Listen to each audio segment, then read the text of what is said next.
La siguiente pregunta es hecha por Antón Hernández. Mi pregunta es respecto a los libros apócrifos.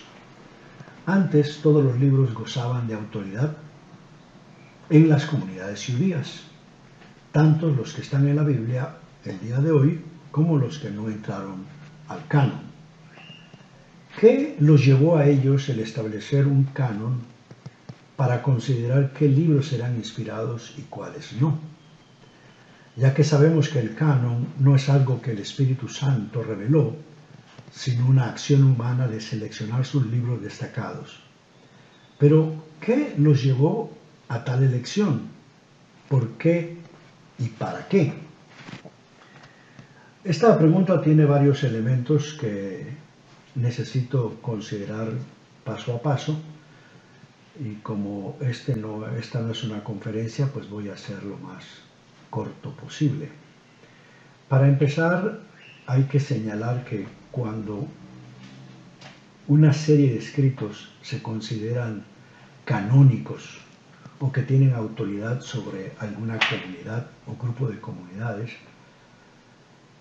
de manera casi natural se aceptan y se consideran como palabra de Dios, como que Dios inspiró o guió o autorizó a seres humanos a escribirlos o a contarlos, si sobre todo se desarrollaron por un buen tiempo en tradición oral. Ahora, como la pregunta se refiere a los apócrifos y se refiere a los apócrifos en comunidades judías, debemos entonces de hablar de canon dentro de esas comunidades. Por lo que sabemos, de acuerdo con los estudios desarrollados por diferentes especialistas, el canon propiamente judío de los 24 libros que aparecen en la Tanakh o escrituras hebreas se establecieron finalmente hacia el segundo siglo antes de Cristo. Así que cuando se habla de la presencia de libros apócrifos, lo primero que se debe de considerar y aclarar es que ninguno de los libros apócrifos de la tradición judía forman parte del canon conocido en la tradición judía hasta el día de hoy. Debo de señalar que lo que hace varios años se consideró como un hecho dado de un concilio que se desarrolló en el año 90 en una ciudad llamada Javnia o Yavne, el día de hoy ya eso se ha descartado.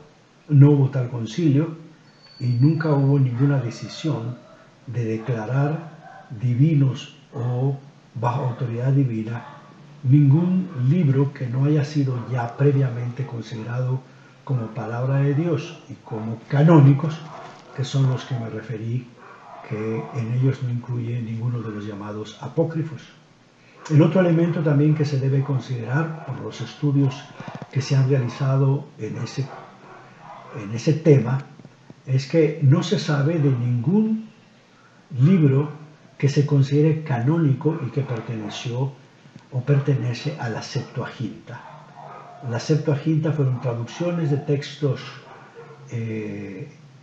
escritos en hebreo y que están en esa traducción griega que se conoce como la Septuaginta, y aunque se le diga en algunos círculos Biblia, la Septuaginta no fue considerada, por lo menos en la tradición judía, hasta el momento en que se habló de canon como canónicos. Por lo tanto, no se puede decir, y ahí es donde hay ciertos problemas con la pregunta de Antón Hernández, de que todos ellos gozaban de autoridad. Autoridad canónica no. Se sabe que en algunos grupos judíos, en la época previa al desarrollo del Nuevo Testamento y en el siglo I de la era cristiana, grupos como Qumran sí añadieron algunos libros que no están en el canon o en la Tanakh.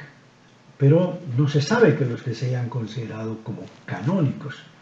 Y podemos hablar de otros grupos judíos como los fariseos, los saduceos, etcétera, que probablemente incluyeron en sus tradiciones esos libros, pero no se sabe que o se entiende que fueron considerados como canónicos. Entonces, que se señale como libros que gozaron de autoridad, no, definitivamente creo que no.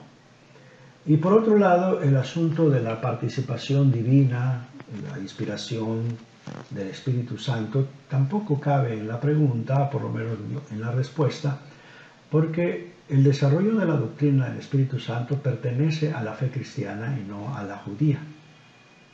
Así que el asunto de hablar de Espíritu Santo no cabe tampoco en la respuesta a una pregunta que parece dar a entender que se considera el Espíritu Santo como una realidad de la época del Antiguo Testamento, cuando no fue así.